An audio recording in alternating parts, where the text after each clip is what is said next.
Teachers have read it. What's your most memorable, "Oh boy, that student definitely isn't going places" moment?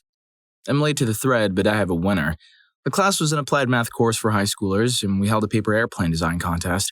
The rule was that you could use anything on the table to make your airplane, and that the person who threw theirs the farthest down the hallway would win. The table had all manners of things on it: printer paper, construction paper, tape, rulers, compasses, toothpicks, duct tape, paper clips, masking tape, a stapler, and even Elmer's glue. Well, the class went to work and for an hour designed some very interesting airplanes. Except for Tim. Tim sat quietly and chatted with his friends until about 30 seconds were left to build. Then he went up to the table, grabbed a few things, and sat back down to wait.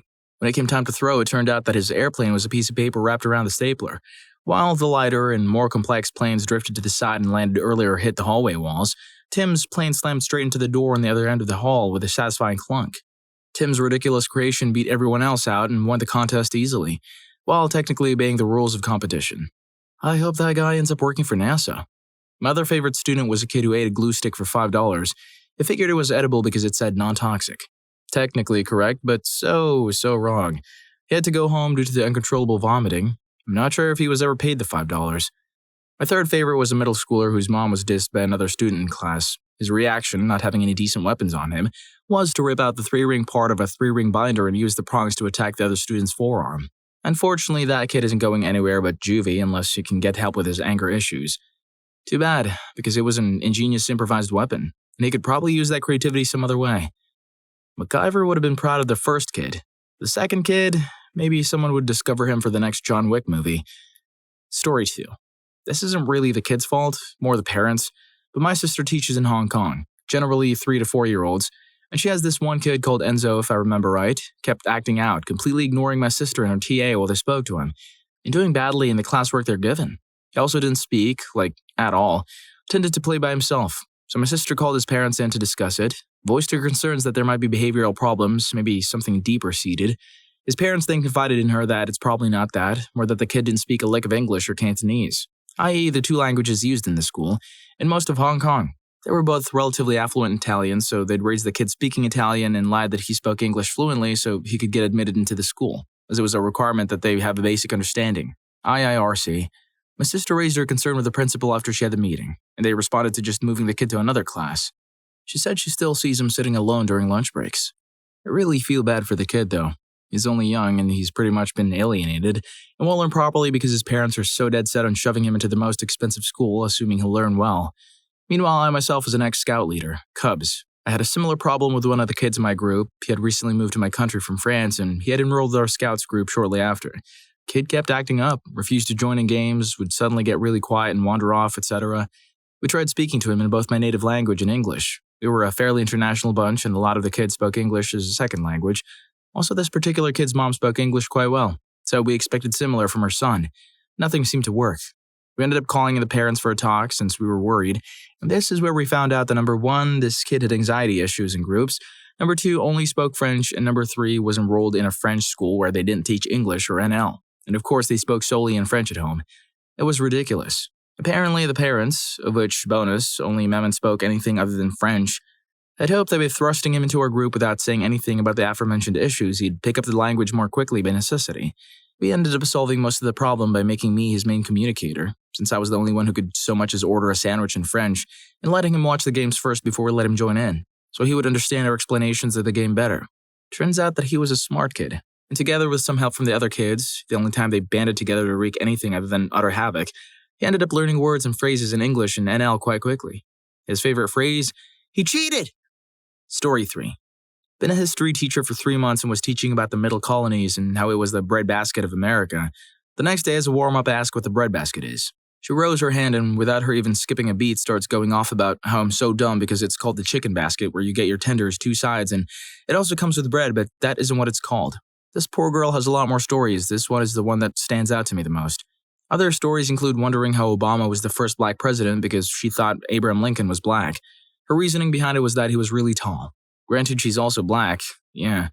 Along with that, I've had to explain that we did have color back then. She couldn't believe that people before the 1950s still had color as only the TVs and photos were black and white. She constantly calls people cockatoos. 3 weeks ago, she asked which history I'm teaching. I honestly don't know if I really sucked as a teacher or if it was just her. Mind you guys, I do teach 8th grade US history. I wanted to believe all kids are smart, but I'm just slowly not going to hold on to that belief anymore. These are the highlights. Story 4. My sister is a teacher for a local school. Like a great many teachers, she's also responsible for a forum group. In this case, a rowdy and rambunctious group of 15-year-olds she'd inherited from a newly retired teacher. Some kids stand out more than others, and not always for the right reasons. The epitome of that rule existed in my sister's forum group. She had the misfortune to be called Zena by her Tumblr feminist mother, and Zena herself had followed firmly in her mother's footsteps. She was considered unpopular, and certainly the other kids were unfair and cruel, but she didn't help matters herself. My sister has told many stories of Zena, up to and including the time she spontaneously began speaking in an accent which sounded like the child of a Pakistani accent, Irish, and a speech impediment. The accent vanished as mysteriously as it had appeared over the course of the lunch hour. The time she claimed powers of clairvoyance and chemistry. The kid torching pencils with a Bunsen burner apparently never particularly cared if their great aunt Doreen wanted to warn them of misfortune. The time she shaved her head and refused to wear her uniform because it was stifling her creativity. The John Cena meme was in full swing, and Zena had earned the nickname John Zena, owing to her buzz cut and unfortunate head shape. Kids would hum his theme tune upon seeing Zena in the school. A memo was sent around the faculty concerning the matter, but half of the staff were convinced that John Cena was a politician. My sister was running improvisation drills when Zena broke in with one of her prime stories. She was the daughter of a Mauritian man named Jonathan, she said. Her skin was the color of milk, smooth and pale. A man of great importance. She'd been born in Mauritius and swiftly smuggled over to the UK with her mother, born and raised in England, as a newborn. There was a beat of stunned, awkward silence until a particular child screeched, "John Cena!" and slammed his mate's head into the desk. How would you know who did it if you can't see her? But do you know what I want to see? You hitting the like button and subscribing to the channel. Story 5. Of course, I will post the classics. Just took up Kevin Read It. Only Reddit OGs will remember Kevin. It's not uncommon as a teacher to have students who are a bit behind the curve in certain aspects, but 99.999999% of the time they're keen on something. They might not understand how to identify a noun or what the theme is, but they somehow know how to make a mean plate of nachos. You learn pretty quick to not judge fish for their tree climbing ability, you know? I thought this was the rule when I was teaching until I met Kevin. Kevin isn't his real name, but it doesn't matter because he can't spell it anyway. Kevin was a student of mine during my last year of teaching. He came to my classroom with very little to show for his academic past. It moved a few times and thus was missing a lot of typical test scores that we used to try and ballpark their ability. Don't worry, it was a ballpark. We didn't make major decisions until we actually had a chance to talk and work with the student for a bit. I thought, that's fine, I'll just do some one-on-one with Kevin and see what's up. One-on-one with Kevin was like conversing with someone who'd forgotten everything in a freak, if not impossible, amnesia incident. There was no evidence that he had learned anything past the 2nd grade, and now he was in 9th grade. Flabbergasted, I figured we needed to get more serious with this. If he was going to be in my class, I needed to know why and how. I decided to meet with him, his guidance counselor, his parents, and another teacher to see what was really going on. This is where it all became clear. It was by some incredible fluke that his family hadn't been wiped off the face of the earth years ago. Odds are his entire heritage was based on blind luck and some type of sick divine intervention that saves his family every time a threat presents itself. Kevin was the genetic pinnacle of this null achievement. Even my instructional lead, a woman who could find a redeeming trait in a Balrog, failed to see any reason this kid or his family should be alive today. So here's a list of events that made it abundantly clear that God exists and he's laughing uncontrollably. Kevin frequently forgot when and where class was. On more than one occasion, I had to retrieve him from other classrooms. Kevin ate an entire 24-pack of crayons, puked, and then did it again the next day. This is 9th grade. I have no idea where he got crayons. Kevin's dad wrote tuition checks and mailed them to me, his English teacher. This was a public school. When I gave it back to Kevin, voided, to give to his dad with a brief note explaining that this is a public school, Kevin got in trouble for trying to spend it at 7-Eleven after school. Kevin was removed from the culinary arts program after leaving a cutting board in the gas stove and starting a fire. Twice, Kevin threw his lunch at the school resource officer and tried to run away. He ran to a door and insisted it wasn't him. Kevin stole my phone during class. I called it rang. He denied that it was ringing. Not that it wasn't his, not that he did it. No, he denied that the phone was actually ringing. He tried it 3 times before the end of the year. Kevin called the basketball coach MF Witch during gym. Basketball tryouts were that afternoon. Kevin tried out. It didn't go well. Kevin's mom could never remember which school he went to. She missed several meetings because she drove to other schools, none of which he ever went to. Kevin tased himself in the neck before a football game. Kevin kept a bottle of orange Kool-Aid in his backpack for about 4 months. He thought it would turn into alcohol. He drank it during homeroom and threw up. Kevin says the N-word a lot. Kevin was white. The high school was 84% black. Kevin got beat up a lot. Kevin stole another student's iPhone and tried to sell it back to them. Kevin didn't understand that his grade was dependent on tests, quizzes, homework, classwork, and participation. Kevin finished his first semester with a 3% average. He tried to bribe me with $11. Kevin spat in a girl and said, "You should get out of those wet clothes." The girl was the Spanish student teacher. Kevin didn't know dogs and cats were different animals. Kevin tried to download corn onto a computer in the library, at the circulation desk, while he was logged on. Kevin asked a girl to prom. He was in 9th grade and freshmen don't go to prom, by asking for her phone number and then texting her his address. Kevin got gum in his hair, constantly. Kevin regularly tried to cheat in assignments by knocking the pile over, grabbing one before I'd pick them all up, and then writing his name on it wherever there was room. Kevin had several allergies, but neither his parents nor he could remember what they were. They were very concerned that the holiday party, it's high school, we don't have those, would have peanuts. When they finally got a doctor's note, he was allergic to amoxicillin. Kevin and his parents took a trip to Nassau. How the hell did they even get airline tickets? And forgot all their luggage at home. I didn't believe him when he told me until I talked to his mom, who told me first thing when I saw her at the bi-weekly meeting. Kevin's grandfather apparently died in a chainsaw accident. I can only assume God was looking the other way that day. Did I just read that right? There's a whole subreddit Kevins? I hope stories aren't as crazy as this, Kevin. Story 6. Oh boy, just one? I teach high school and every time I think I've heard the dumbest thing ever, it eventually gets topped. Here's a few shining examples. I had a student ask me why he didn't die in his sleep because he wasn't awake to remember to breathe. He had no idea what involuntary functions were and said he'd been concentrating on his breathing since he could remember, and every night he went to bed terrified that he was going to die. I had a student get caught stealing a TV from someone's house. The police literally showed up and caught him walking out the door holding the TV. He couldn't understand how they found him so fast. Idiot was wearing an ankle bracelet and was on house arrest at the time. They knew the moment he left his yard. I had a student ask me what happened to after World War II. I very jokingly said that they turned him into a zombie and kept him in prison under the Pentagon. A few minutes later, this girl was bawling her eyeballs out. I asked her why, and between sobs, she claimed she's terrified that he'll get out and do it again. The class was stunned. I was like, "Yo, zombies aren't real." "Yes, they are. I saw them on TV." This girl was 17.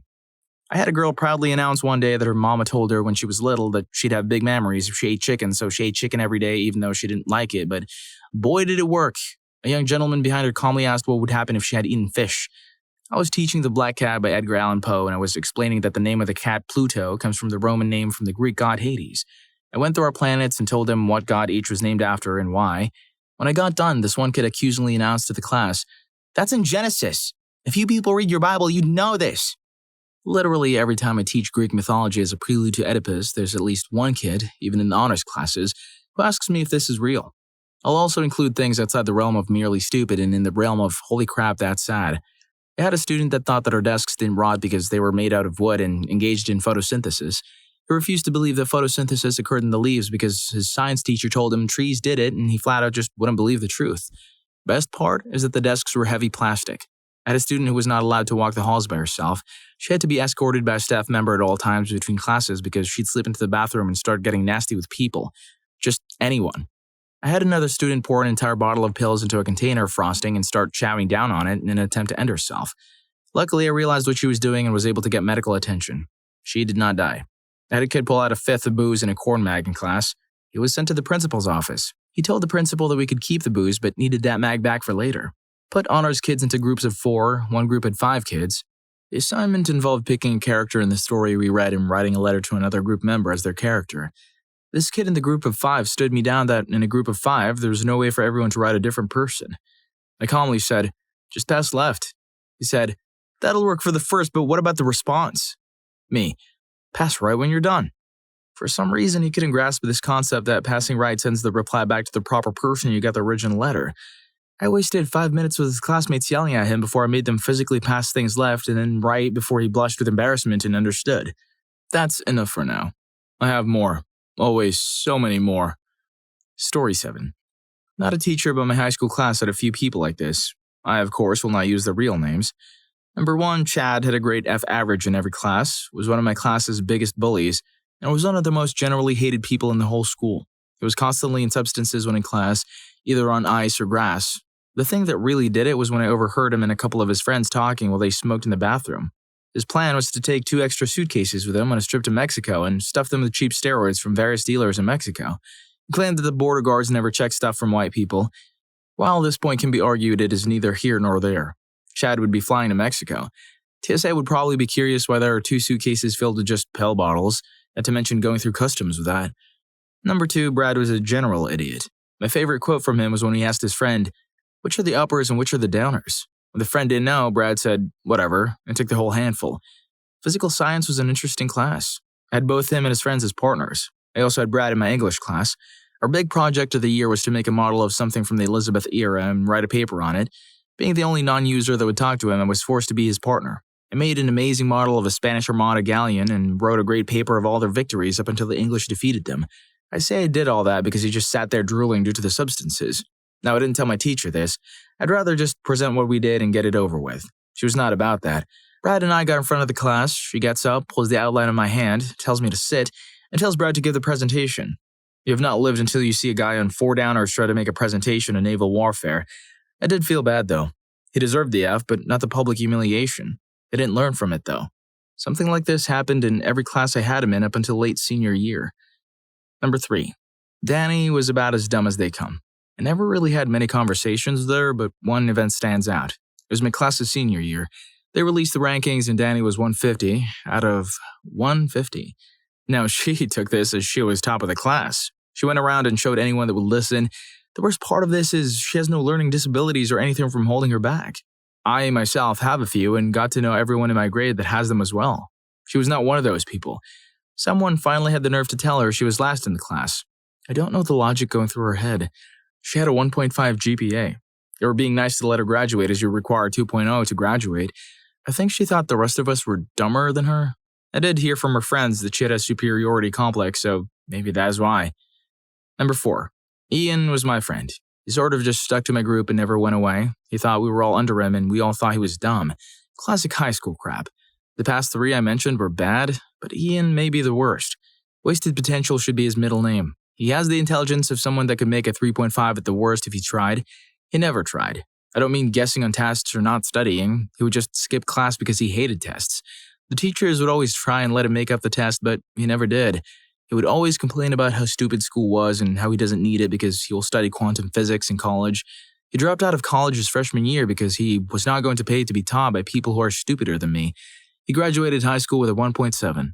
His mom begged him to let him graduate because she couldn't afford to send him and his brother to school at the same time, and a 14 on the ACT. He was shocked that he didn't get into any good colleges. He now works on a farm, only talks to me when his better friends don't have grass, and he generally hates life. Number 5. Final story because I want to end on a good note. Shelley was 16 when she got pregnant. The husband was part of the group that hangs out with Chad from the first story. She was a witch to the highest degree. Would only talk to those on her popularity status and would bully people. She got pregnant and had the child. In my high school, they only allow you excuse days when you're too pregnant to walk or are in labor. It was some crap. She had to come to school and get ridiculed every day. This changed her. She went from a witch and middle ground student to a delightful person and a B student. She's a junior in college now, is raising the kid and is now a god-tier human. There are so many more I can think of. A Catholic high school had so many characters, some good and some bad. Let's give a round of applause to the future of this country. Well, that's a wrap. I hope you enjoyed the video. And if you made it this far, I'm sure you'll also enjoy students. What is the dumbest reason you got kicked out of class? I'm pretty sure story 2 happened to someone you know. I'll see you on that video.